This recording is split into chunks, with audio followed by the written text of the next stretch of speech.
அன்பானவர்களே, அன்பு வணக்கங்கள். இந்த பிரபஞ்சமானது பல சூரிய மண்டலங்களை தனக்குள் அடக்கி இருக்கிறது. இந்த சூரிய மண்டலங்களில் பல கிரகங்கள் இருக்கிறது. அந்த கிரகங்களில் ஒன்றுதான் நாம் வாழ்கின்ற பூமி.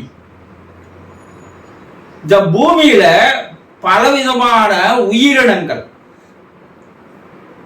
84 லட்சத்துக்கு மேலான உயிரினங்கள் வாழ்வதாக ஆதிசங்கரர் அவர்கள் கூறுகிறார்கள்.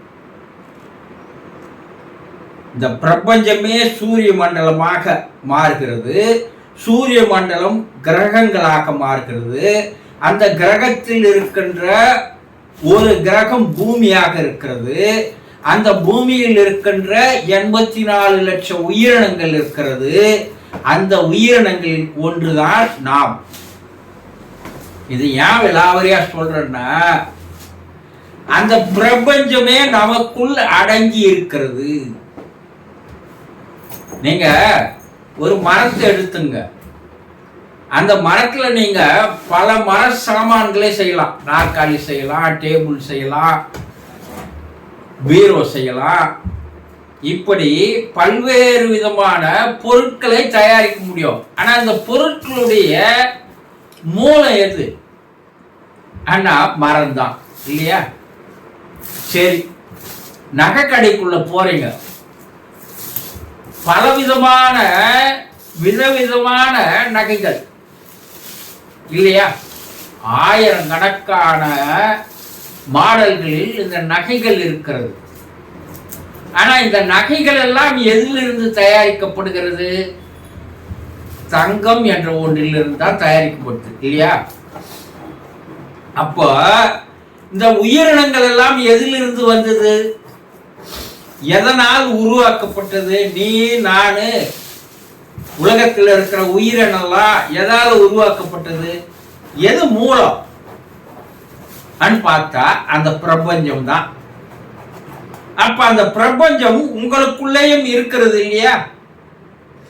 இந்த பார்முலாவை நீங்க தெரிஞ்சுக்கினீங்கன்னாவே போதும். உங்களால் மனித நிலையிலிருந்து தெய்வ நிலைக்கு மாறிவிட முடியும். ஆனா இந்த பேசிக் தெரியாதனால்தான் நாம் இன்னும் நமக்குள்ளேயே அந்த பிரபஞ்சம் இருக்கிறது என்பதை தெரியாமலே வாழ்ந்து வருகிறோம். இததான் சித்தர்கள் சூசகமா என்ன சொன்னாங்க? அண்டத்தில் இருப்பதெல்லாம் பிண்டத்தில் இருக்கிறது, இந்த பிண்டத்தில் இருப்பதெல்லாம் அண்டத்திலேயும் இருக்கிறது. எப்பா நீ போய் அண்டத்தை ஆராய்ச்சி செய்து அதுல எவ்வளவு கிரகங்கள் இருக்குது, எவ்வளவு சூரிய மண்டலங்கள் இருக்கிறது, இதையெல்லாம் நீ ஆராய்ச்சி செய்ய தேவையில்லை. ஏன்னா உனக்குள்ளேயே அவெல்லாம் இருக்குது. அதை நீ ஆராய்ச்சி செய்தா போதும். நீ அதை தெரிஞ்சுக்கிற. அப்ப இறைவன், ஆண்டவன், தெய்வம் என்பதுதான் பிரபஞ்சமாக இருக்கிறது. இப்ப பிரபஞ்சத்தை படைச்சது யாரு? அந்த இறை சக்தி, இறை ஆற்றல். அதே இறை சக்தி தான் சூரிய மண்டலங்களை படைக்குது. சூரிய மண்டலங்கள்ல கிரகங்களை படைக்கிறது அந்த இறை சக்தி தான். அந்த இறை சக்தி தான் 84 லட்சம் உயிரினங்களா மாறி இருக்கு.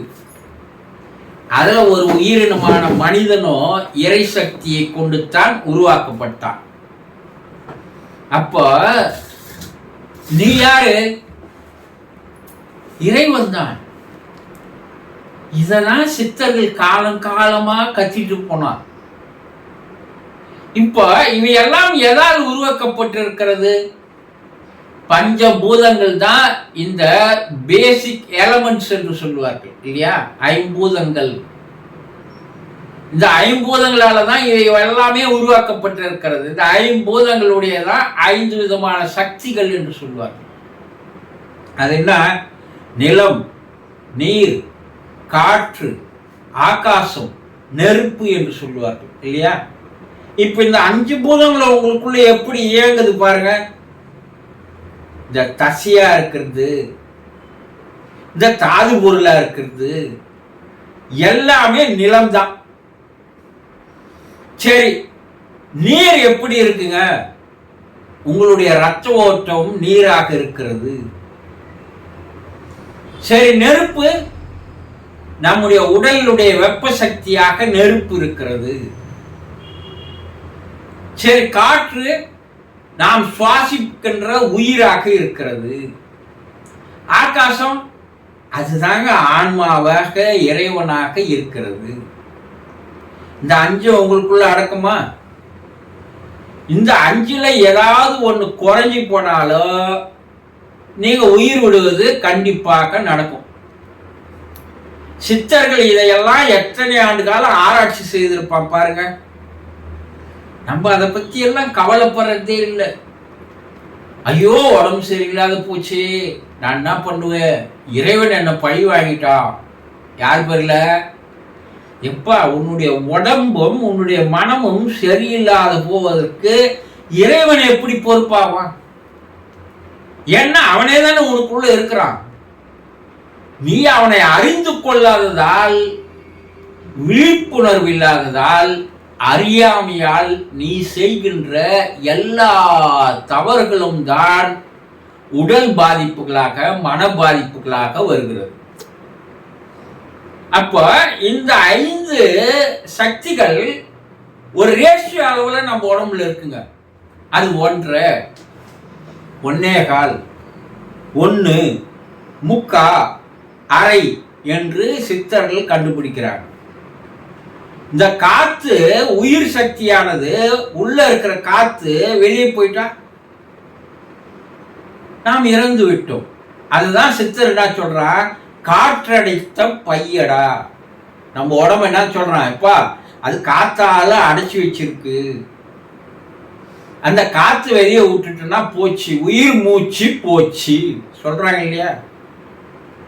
அப்போ இந்த பிரபஞ்சமான இந்த 5 விதமான எலமெண்ட்ஸ் எந்த லெவல்ல இருக்கு?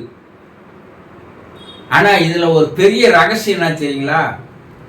இந்த 5 விதமான சக்திகள் உங்களை ஆக்கவும் செய்யும், அதே சக்திகள் உங்களை அழிக்கவும் செய்யும். ஒரு டாக்டர் கிட்ட இருக்கிற கத்தி மாதிரிங்க. டாக்டர் கிட்ட அந்த கத்தி போனா பல உயிரை காப்பாற்றுவான். ஒரு கொலைகாரங்கிட்ட அந்த கத்தி போனா பல பேர் கொலை பண்ணுவான். இது அந்த கத்தி என்பது பஞ்சபூத சக்தி. இதை நீங்க ஒரு மருத்துவராக பயன்படுத்துகிறீர்களா, இல்லை ஒரு கொலையாளியாக பயன்படுத்துகிறீர்களா? இதுதான் உங்க வாழ்க்கையினுடைய ரகசியம்.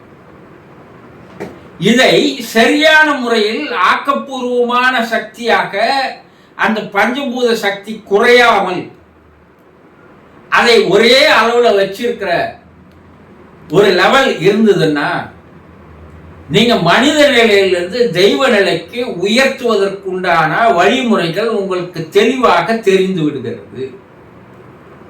வாக்குன்னா என்னங்க?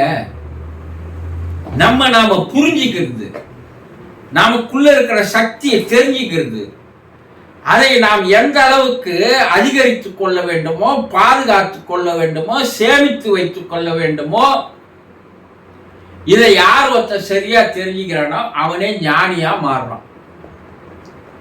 ஆனா இது தெரியாத வாழ்பவர்கள் அஞ்ஞானியாக வாழ்கிறார்கள். எனக்கு பலவிதமான பிரச்சனை இருக்குங்க. என்ன பிரச்சனை? நுரையீரல் பிரச்சனை இருக்கு. என்னால சரியா சுவாசம் பண்ண முடியாது. ஈஸ்னோஃபிலியா டஸ்ட்ரா அலர்ஜின்னு சொல்றாங்க. லங்ஸ்ல ஏதோ ப்ராப்ளம் இருக்கு சொல்றாங்க. எப்பா, உன்னை எல்லாம் அழிப்பதற்காக அந்த சக்தி உனக்குள்ள இல்லை. இந்த காத்துல தான் பிராணன் என்று சொல்லக்கூடிய உயிர் சக்தி இருக்கு. அந்த சக்தி உங்ககிட்ட குறையும் போதுதான் இதெல்லாம் நடக்குது. அந்த சக்தியை நீ பிராணாயாமம் என்ற ஒரு பயிற்சியின் மூலமாக உள்ள எடுத்து சேர்த்தன்னா இந்த குறைபாடுகள் எல்லாம் நீங்கி போயிடும். வேற ஒண்ணுமே செய்ய தேவையில்லை. இதெல்லாம் சித்தர்கள் கண்டுபிடிச்சு சொன்னா. அப்போ காற்று என்ற பிராண சக்தி உங்ககிட்ட குறையுது. இதையெல்லாம் ஆராய்ச்சி செய்த சித்தர்கள் உங்களுக்கு என்ன சொன்னாங்க? யோகாசனம் என்ற 2 நம்முடைய சித்தர்கள் தந்தாங்க. என்னன்னா, யோகா என்பது மனதை பக்குவப்படுத்துவது, ஆசனம் என்பது உடலை பக்குவப்படுத்துவது. இது ரெண்டும் சேர்ந்ததுக்கு பேர் தான் யோகாசனம். நீங்க நினைக்கிற மாதிரி வேற எதுவும் அல்ல. ஒரு சிலர் நினைக்கிறான், இந்த அக்குவரிகள் அந்த பக்கம்லாம் போனீங்கன்னா முள்ளு மேலேயே நின்று இருப்பான், முள்ளு மேலேயே படுத்துன்னு இருப்பான், மரத்துல தொங்கின்னு இருப்பான், ஒத்த காலில் நிற்பான், தலைக்கீழ நிற்பான். இதெல்லாம் யோகாசனம்னு நினைக்கிறீங்க. இதெல்லாம் யோகாசனங்கள் அல்ல. அவன் ஏதோ ஒரு வித்தியாசமா நீங்க செய்து பார்த்தீங்க செய்தான்னா மக்கள் அவனை சுத்தி என்ன பண்றான், போய் நிக்கிறான். இந்த மோடி மஸ்தான் வேலைன்னு சொல்லுவாங்க. பாம்பு கீரியை சண்டை போட விடுறேன்னுவான். மக்கள் கூட்டமா நின்று வேடிக்கை பார்ப்பான். அதுக்கப்புறம் அவன் வேலையை காட்டி தாயத்தை வைப்பான். அது போல இவர்கள் மனிதர்கள் செய்ய முடியாத சிரமமான வேலைகளை செய்து காட்டி மக்களை தன் பக்கம் ஈர்த்து அவன் தான் தேடுறான், பொருள் தேடுகிறான். கட்சியில் அவன்லாம் எந்த வாழ்க்கைக்கு வந்துடுறான், பொருள் தேடுகின்ற வாழ்க்கைக்கு வந்துடுறான். அப்போ இந்த யோகாசனங்கள் யோகாலாம் ஏதோ ஒரு பொழுதுபோக்கு அல்ல. உனக்குள் இருக்கின்ற அந்த பிரபஞ்ச சக்தியினுடைய ரகசியங்களை நீங்க புரிஞ்சுக்கணுன்றதுக்காக தான். நீங்க தெரிஞ்சுக்கணும், வாழ்க்கையில உங்களுக்குள்ள இருக்கிற இறைவனை நீங்கள் புரிந்து கொள்ளலாம், தெரிந்து கொள்ளலாம். இதெல்லாம் தெரியாம கோயில் கோயிலா ஏறி இறங்கிக்கணும், பல தெய்வங்களை வணங்கிக்கணும், பல தெய்வங்கிட்ட போய் கோரிக்கைகளை பிரார்த்தனைகளை செய்துக்கணும், அந்த தெய்வத்தோட வியாபாரம் செய்து கொண்டு நீ இதை தீர்த்தா நான் உனக்கு தரேன் என்று ஒரு மனத்தனமாக ஒரு அறிவியலித்தனமாக இறைவனோடு டீலிங் பேசுகின்ற வேலையில் தான் எனக்கு நிறைய பேர் இருக்கிறோம். இதுதான் சித்தர் என்ன சொல்றான், எப்போது நீ விழிப்புணர்வு பெறுகிறாயோ அப்போதே நீ என்ன ஆகிற, உனக்குள்ள இருக்கிற சக்தியை நீ புரிந்து கொள்கிறாய் என்றார்கள். அப்போ இந்த பிரபஞ்சம் அனைத்தும் உனக்குள்ள இருக்கு. மாபெரும் பொக்கிஷம், புதையல், மாபெரும் சக்தி, மகத்துவம் எல்லாம் கொண்டவன் தான் நீ. இது எப்ப புரிஞ்சிக்க போற? இதுதான் சித்தர்கள் சொன்னா, உன்னை நீ புரிந்து கொண்டால் நீ எல்லாம் புரிந்தவனாக மாறி விடுகிறாய். நீ வேற எங்கேயும் போய் எல்லாத்தையும் ஆராய்ச்சி செய்ய தேவையில்லை. இதுதான் சாக்ரட்டிஸ் சொன்னா, உன்னை நம்பு, உனக்குள் இருப்பதை கண்டுபிடி, போதும். மற்ற உலக விஷயங்கள் பிரபஞ்ச விஷயங்கள் எல்லாம் உனக்கு தெரிந்து விடும்னா. ஒரே ஒரு சுருக்கு பை தான், அதை இழுத்து கட்டி வச்சுக்கிறாங்க. அந்த சுருக்கு பையை நீ அவுத்தாவே போதும், அதுக்குள்ள இருக்கின்ற எல்லா விஷயங்களும் உனக்கு தெரியும். இதுதானையா காலங்காலமா சொல்லிட்டு போனா. ஆனா அது எல்லாம் தெரிந்து கொள்ளாமல் மனநோய்க்கு உடல் நோய்க்கு ஆளாகி இறைவன் மீது பழிய போடுறீங்களே, எந்த வகையில் இது நியாயம்? கொஞ்ச நாள் யோசனை செய்து பாருங்க. அந்த சிறிது சிந்தனை யோசனை உங்களை விழிப்புற செய்யும். புரிந்து கொள்ளுங்கள். சந்தோஷம்.